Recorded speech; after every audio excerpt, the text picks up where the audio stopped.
Votre aneth jaunit et refuse de pousser. Vous semez des graines avec l'espoir d'obtenir une belle touffe verte et parfumée, mais tout ce que vous récoltez, ce sont quelques brins tristes et fatigués, et si je vous disais que ce n'est pas votre faute. Il existe deux secrets, deux techniques très simples mais souvent ignorées, qui séparent un aneth chétif d'un buisson émeraude et luxuriant. Restez avec moi car aujourd'hui, je vais vous dévoiler ces deux astuces qui vont complètement transformer votre manière de cultiver l'aneth, que ce soit en pleine terre, en pot ou même sur votre balcon. Préparez-vous à ne plus jamais acheter d'aneth au supermarché.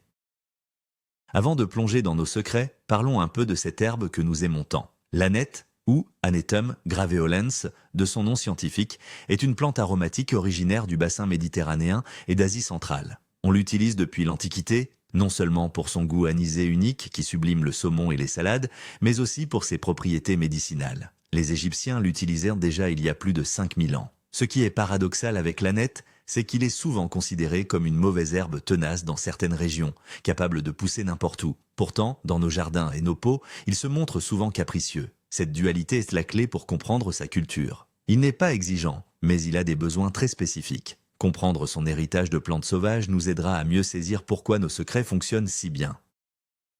Commençons par la base, le sol. C'est la première étape et beaucoup de jardiniers la négligent en pensant que l'aneth, étant une herbe, peut pousser dans n'importe quelle terre. C'est une erreur fondamentale. L'aneth a une racine pivotante, une longue racine principale qui aime s'enfoncer profondément dans le sol. Imaginez une carotte fine et longue. Si cette racine rencontre un obstacle comme une terre trop compacte, argileuse ou pleine de cailloux, la plante entière va stresser. Sa croissance sera ralentie et elle cherchera à se reproduire le plus vite possible en montant en graines. Le sol idéal doit donc être léger, meuble et surtout bien drainé. Si vous plantez en pleine terre, travaillez le sol sur au moins 30 cm de profondeur. Incorporez du compost bien mûr et un peu de sable de rivière pour améliorer la structure et le drainage. Si vous cultivez en pot, ne prenez jamais la terre de votre jardin.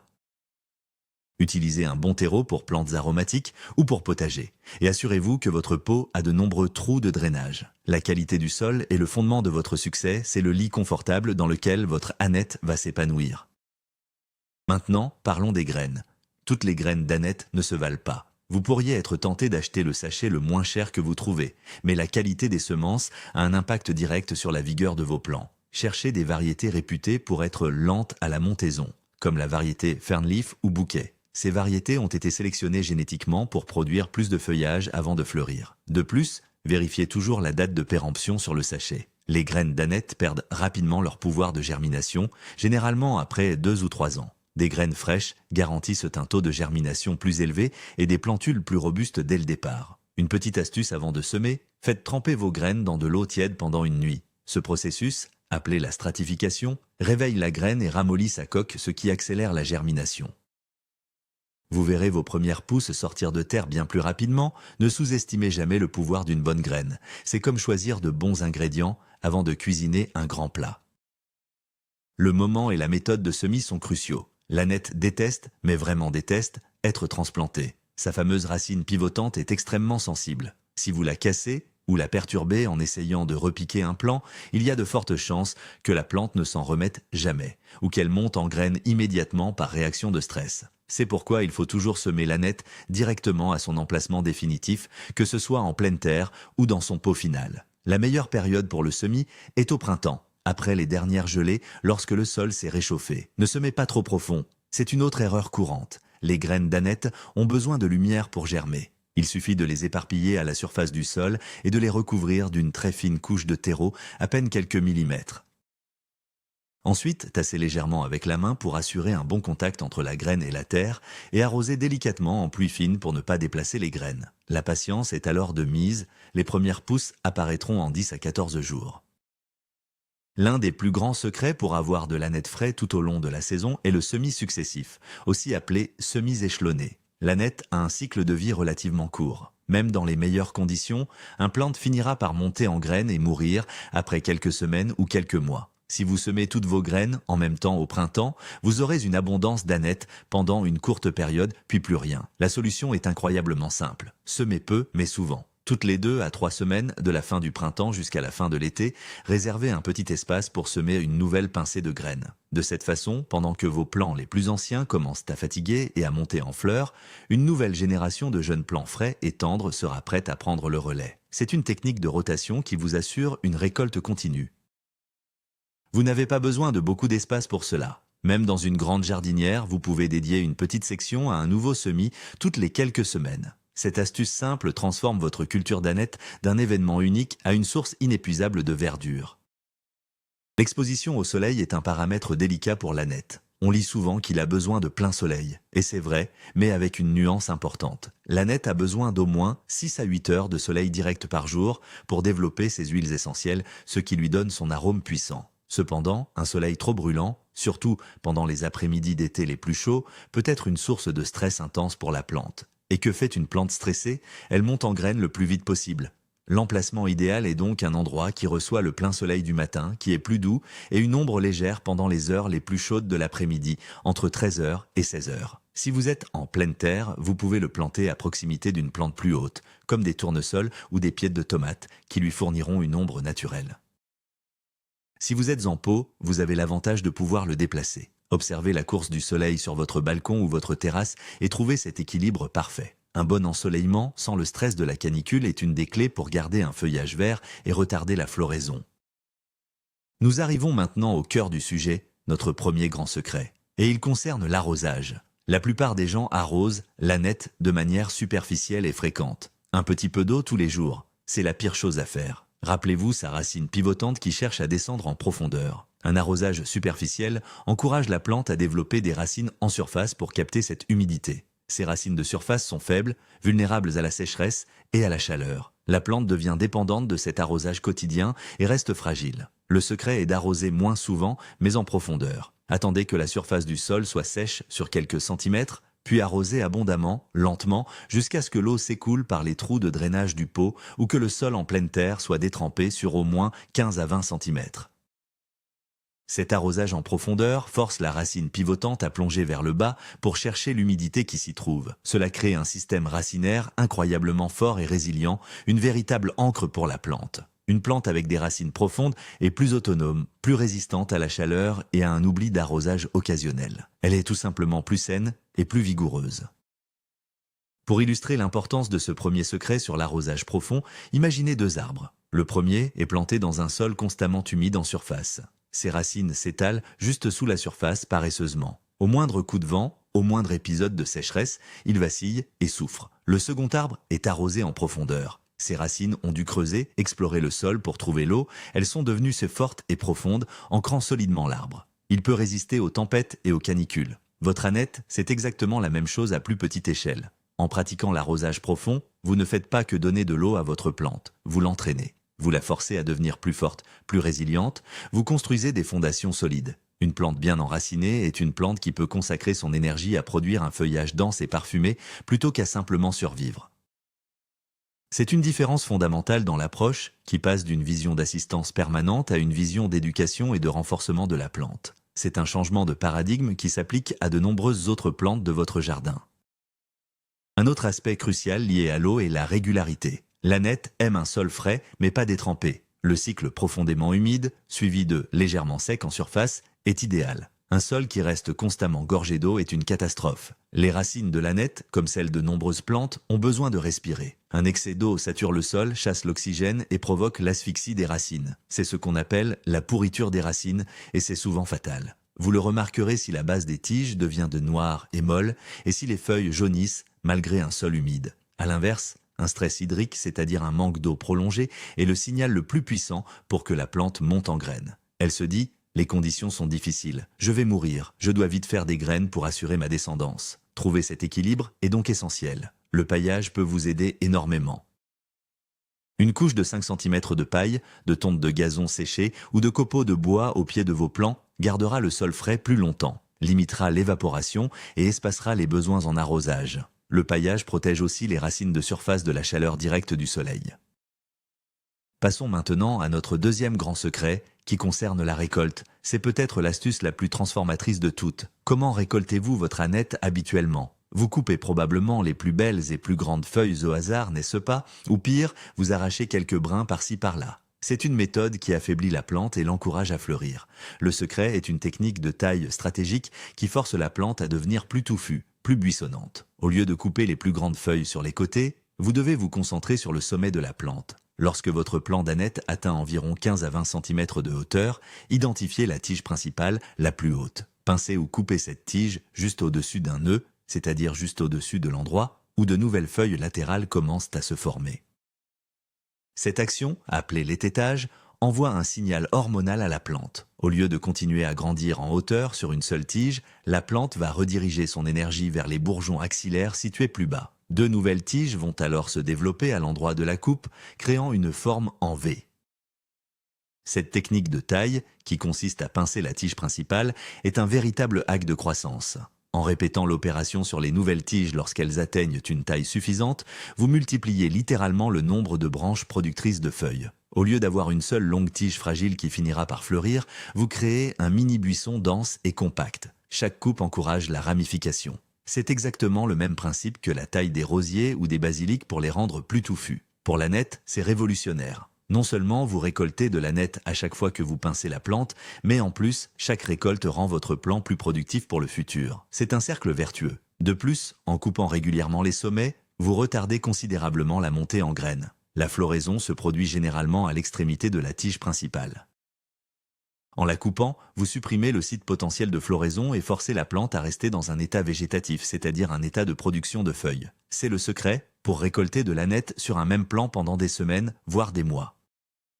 Pour bien visualiser ce deuxième secret, imaginez une route principale qui mène directement à une ville. C'est votre tige d'aneth initiale qui veut fleurir. Si vous laissez la route ouverte, toute l'énergie, tout le trafic ira directement à cette destination. Maintenant, imaginez que vous placez un panneau déviation sur cette route principale. Le trafic, c'est-à-dire l'énergie de la plante, est forcé d'emprunter des routes secondaires que vous venez de créer en pinçant. Ces routes secondaires se développent, deviennent elles-mêmes des axes importants. Vous transformez une autoroute unique en un réseau dense de routes départementales. Votre aneth devient un buisson. Chaque fois que vous récoltez de cette manière, vous agissez comme un ingénieur du trafic pour la sève de la plante, la redirigeant là où vous le souhaitez, vers la production de plus de feuilles délicieuses. C'est une approche proactive.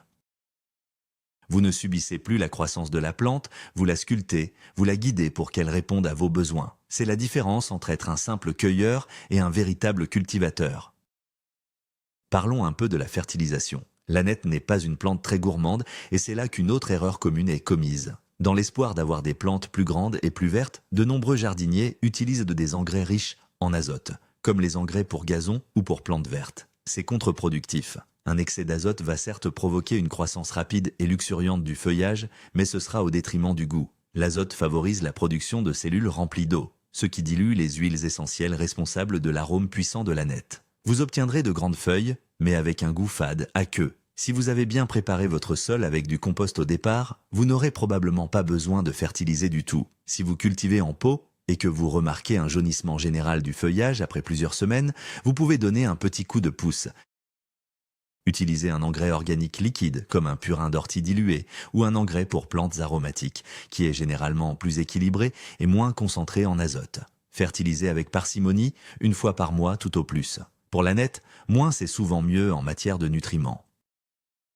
Le compagnonnage des plantes est une autre astuce pour favoriser la santé de votre aneth. L'aneth est un excellent compagnon pour de nombreuses plantes du potager. Il attire des insectes bénéfiques très importants, comme les cirphes, les coccinelles et les guêpes parasitoïdes. Les larves de ces insectes sont de redoutables prédateurs de pucerons et d'autres nuisibles. Planter de l'aneth à proximité de vos choux, brocolis ou laitues peut donc aider à protéger ces cultures de manière naturelle. Son odeur forte peut également perturber certains ravageurs, comme la pierrite du chou. L'aneth s'entend particulièrement bien avec les concombres, les oignons et les asperges. Cependant, il y a une famille de plantes avec laquelle il ne faut absolument pas le planter, les carottes et les panais. L'aneth et la carotte appartiennent à la même famille, les apiacées. Ils peuvent aussi brider, ce qui altère le goût des graines de carotte.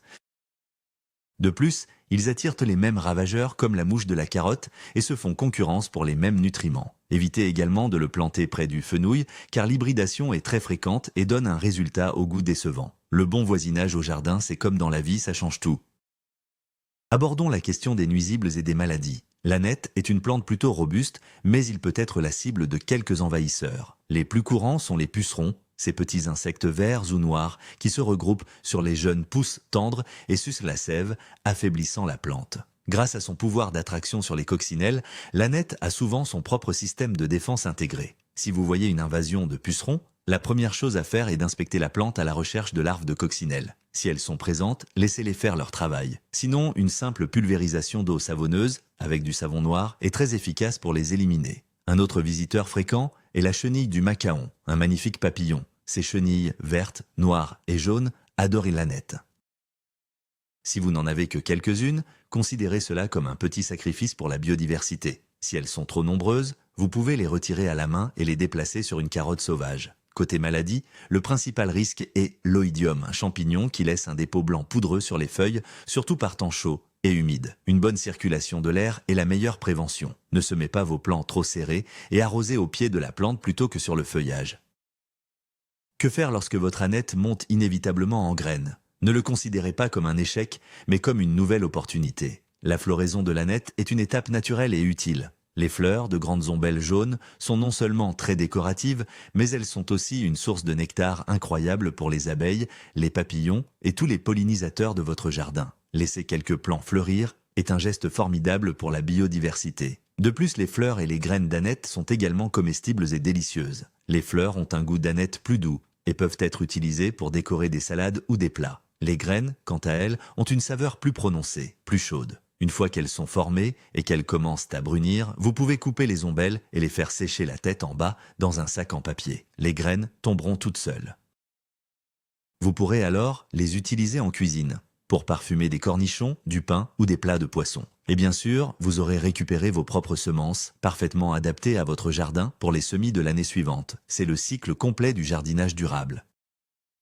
Parlons de la culture en pot, car beaucoup d'entre nous n'ont qu'un balcon ou un rebord de fenêtre. Tous les principes que nous avons vus s'appliquent, mais avec quelques ajustements. Le choix du pot est primordial. Oubliez les petits pots de 8 cm de diamètre. Rappelez-vous la racine pivotante. Choisissez un pot profond d'au moins 25 à 30 cm de profondeur. Plus le pot est profond, plus votre ânette sera heureux. La largeur est moins importante, mais un diamètre de 20 cm est un bon minimum. L'arrosage en pot doit être surveillé de plus près. La terre en pot s'assèche beaucoup plus vite qu'en pleine terre, surtout en été. La technique de l'arrosage profond reste la même, mais la fréquence sera plus élevée. Le test du doigt est votre meilleur ami. Enfoncez votre doigt dans la terre. Si c'est sec, sur 2 à 3 cm, il est temps d'arroser abondamment.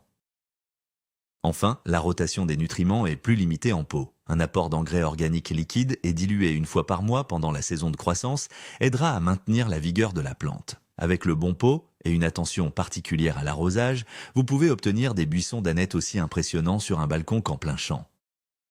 La conservation de votre récolte est aussi un point important. Vous avez suivi tous nos conseils et vous vous retrouvez avec une abondance d'ânettes frais. Comment le conserver? La meilleure façon de profiter de son arôme est de l'utiliser frais, bien sûr. Mais si vous en avez trop, ne le laissez pas se perdre. Le séchage est une option, mais l'ânette perd une grande partie de sa saveur une fois sec. La meilleure méthode de conservation est la congélation. Hachez finement les feuilles fraîches, placez-les dans un bac à glaçons, recouvrez d'un tout petit peu d'eau ou d'huile d'olive et congelez. Vous aurez ainsi des portions parfaites d'ânette frais à ajouter directement dans vos sauces, vos soupes ou vos plats mijotés tout l'hiver. Une autre technique consiste à hacher l'ânette et à le mélanger avec du beurre ramolli et un peu de sel pour créer un beurre d'ânette. Roulez-le en boudin dans du film alimentaire et congelez-le. Vous pourrez couper des rondelles pour les mettre sur du poisson grillé, des pommes de terre vapeur ou des steaks. De cette façon, le parfum de l'été pourra vous accompagner même au cœur de l'hiver. Un mythe tenace sur l'ânette est qu'il est une plante annuelle au sens strict, c'est-à-dire qu'elle meurt après une saison et qu'il faut la ressemer chaque année. C'est vrai dans les climats froids. Cependant, l'ânette a une formidable capacité à se ressemer tout seul si les conditions le permettent. Si vous laissez quelques plants monter en graines à la fin de la saison et que vous ne nettoyez pas votre jardin trop méticuleusement, les graines tomberont au sol. Elles passeront l'hiver en dormance et germeront toutes seules au printemps suivant lorsque les conditions seront à nouveau favorables. C'est ce qu'on appelle un semis spontané. Vous pourriez être surpris de voir de nouveaux plants d'ânette apparaître dans votre jardin au printemps sans que vous n'ayez rien fait. En observant où ils poussent le mieux, la plante vous indique elle-même ses endroits préférés dans votre jardin. C'est une forme de collaboration avec la nature. En lui laissant un peu de liberté, vous pouvez établir une colonie d'anettes pérenne qui demandera de moins en moins d'efforts chaque année. C'est le principe même du jardinage paresseux et intelligent. Pour optimiser encore davantage la croissance, pensez à la circulation de l'air. L'aneth, avec son feuillage fin et plumeux, est sensible aux maladies fongiques comme l'oïdium, surtout lorsque l'air est stagnant et humide. Lorsque vous semez vos graines, puis lorsque vous éclaircissez les plantules, ne soyez pas tenté de laisser trop de plants trop proches les uns des autres. Un espacement d'environ 15 à 20 cm entre chaque plant est idéal. Cela peut paraître beaucoup au début, mais les plants auront ainsi l'espace nécessaire pour se développer en buisson touffu. Cet espacement permet à l'air de circuler librement entre les feuilles, ce qui aide à les sécher rapidement après la pluie ou la rosée du matin, empêchant ainsi les spores de champignons de s'installer. Si vous cultivez en pot sur un balcon encombré, assurez-vous que le pot n'est pas collé à un mur ou coincé entre d'autres grandes plantes. Une bonne aération est une forme de prévention simple, gratuite et incroyablement efficace contre de nombreux problèmes. C'est un détail qui, combiné à nos deux grands secrets, garantit une culture saine du début à la fin. Enfin, récapitulons et mettons tout cela en perspective. Le succès de la culture de l'aneth ne repose pas sur un seul facteur magique, mais sur une compréhension globale de la plante. C'est un puzzle où chaque pièce a son importance.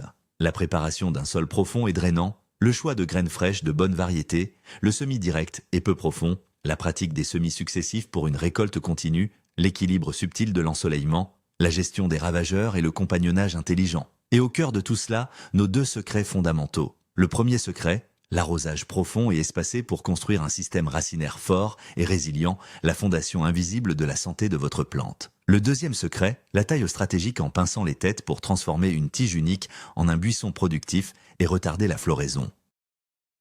En maîtrisant ces deux techniques, vous ne vous contentez plus de jeter des graines en espérant que ça marche. Vous dialoguez avec la plante, vous guidez sa croissance et vous maximisez son potentiel. Vous passez du statut de jardinier amateur à celui de véritable stratège du potager. Voilà, vous connaissez maintenant les deux secrets qui font toute la différence. Ce n'est pas plus compliqué que ça. Premier secret, arroser moins souvent mais en profondeur pour forger des racines puissantes.